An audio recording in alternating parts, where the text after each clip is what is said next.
What's cracking, guys? Your boy Daniel here from Sack Strength. Today we're going to talk all about metabolic damage and adaptation.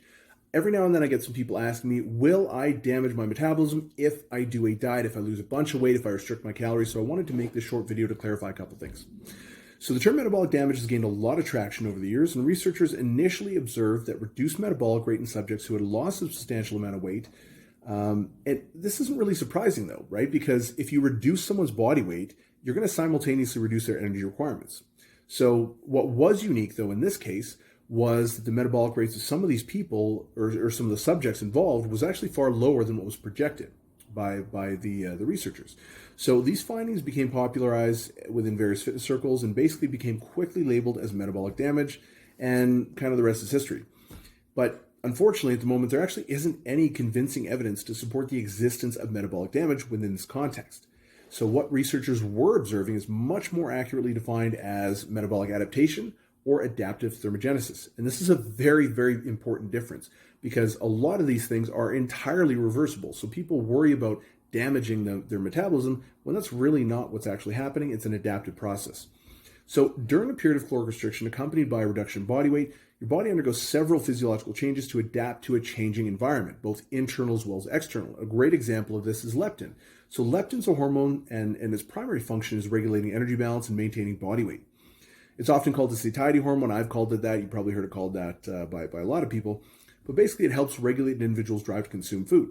So because it's synthesized in adipocytes, leptin is actually really sensitive to fat stores. So at some point, when body fat's being lost during a period of caloric restriction, serum leptin concentrations also decrease. Now, this reduction in leptin concentration is accompanied by a cascade of other neurochemical alterations that can actually significantly increase hunger and reward-seeking behavior.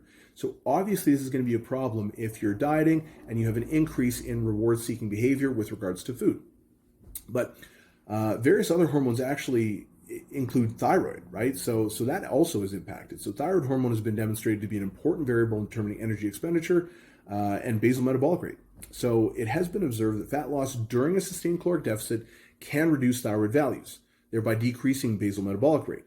So this obviously is kind of where we start to see some of these things kind of coming together and collectively reducing the metabolic output of an individual. So additionally, adenosine triphosphate, or ATP, synthesis becomes much more efficient. Now, typically it's really inefficient. It's roughly 40% efficient, which essentially means that approximately 60% of all energy ends up being lost basically through thermogenesis. But in the presence of low energy availability, as well as reduced body fat, mitochondrial efficiency increases significantly. So there's a thing called proton leak, where basically it's a process regulated by uncoupling proteins, causes energy to be lost as heat, but increased mitochondrial efficiency reduces proton leak and increases ATP synthesis as an adaptive response. We see an increase in efficiency.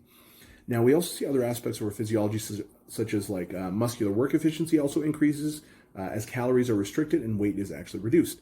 So we become a lot more efficient in our movement and our movement quality. Now, as these adaptations occur, we also see a reduction in NEAT, or non-exercise activity thermogenesis. So this is associated with spontaneous, non-exercise related physical activity and accounts for the majority of energy expenditure. So what they've observed essentially is that caloric restriction and the loss of body weight can reduce an individual's NEAT significantly. Now, unfortunately, this is largely unconscious, so you can't necessarily, consciously try and increase your NEAT, right? Adopting a daily step count is a really common practice to account for any sort of, alterations in energy expenditure. But technically, because this is for the explicit purpose of expending energy, it's not technically NEAT, right? It's actually exercise activity thermogenesis, but that's, I guess, neither here nor there. That's just kind of like a minor point. So what the researchers have found is that our bodies like consistency. So this is where settling point theory becomes fairly important. So as one paper described it, the Setpoint model is rooted in physiology, genetics, molecular biology, and it also suggests that there is an active feedback mechanism linking adipose tissue, or stored energy, to intake via expenditure via set point, presumably encoded in the brain. So what does this mean?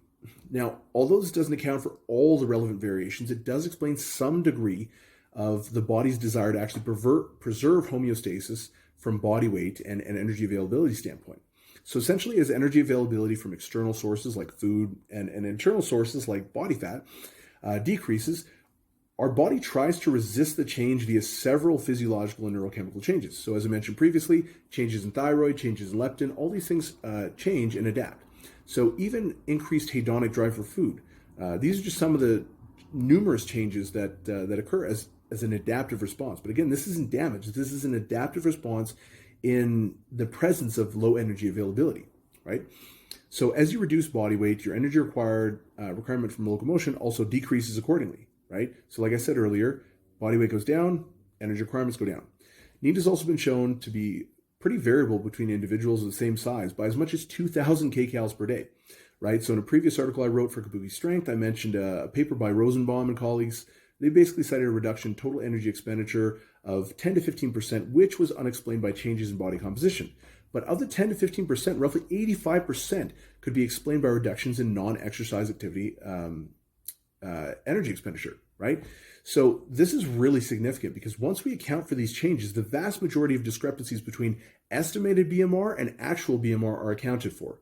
Okay, that's where that metabolic damage versus metabolic adaptation argument kind of falls flat on its face. So is metabolic adaptation an issue? Absolutely, it's an issue, right? It'll definitely make things more difficult, but does it suggest some form of actual damage? Well, at the moment, doesn't really seem to be any evidence to support this, right? Because it's reversible.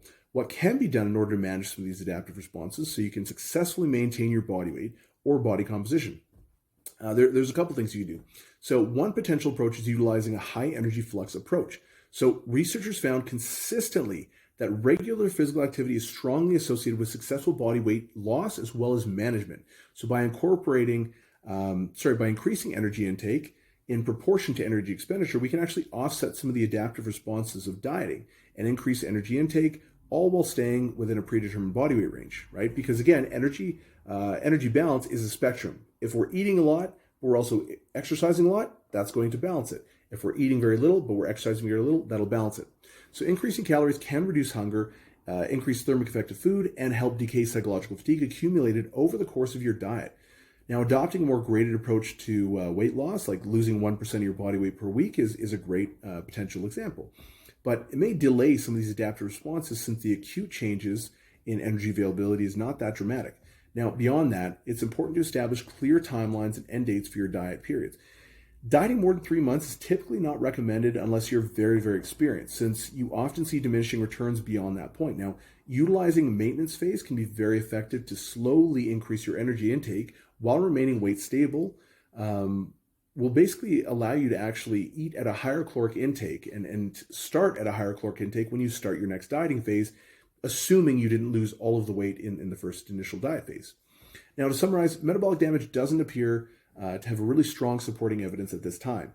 What we typically observe instead is metabolic adaptation or adaptive thermogenesis. Now, these are entirely reversible in the vast majority of cases. So when done correctly, dieting can absolutely be an important aspect of healthy eating and optimizing body composition. So I hope that helps, guys. I hope that clarifies a couple things that were a little bit unclear about the difference between metabolic damage or adaptation. And if you liked it, give me a thumbs up, leave a comment below if you have any questions. Thanks so much for watching, and I'll see you on the next one.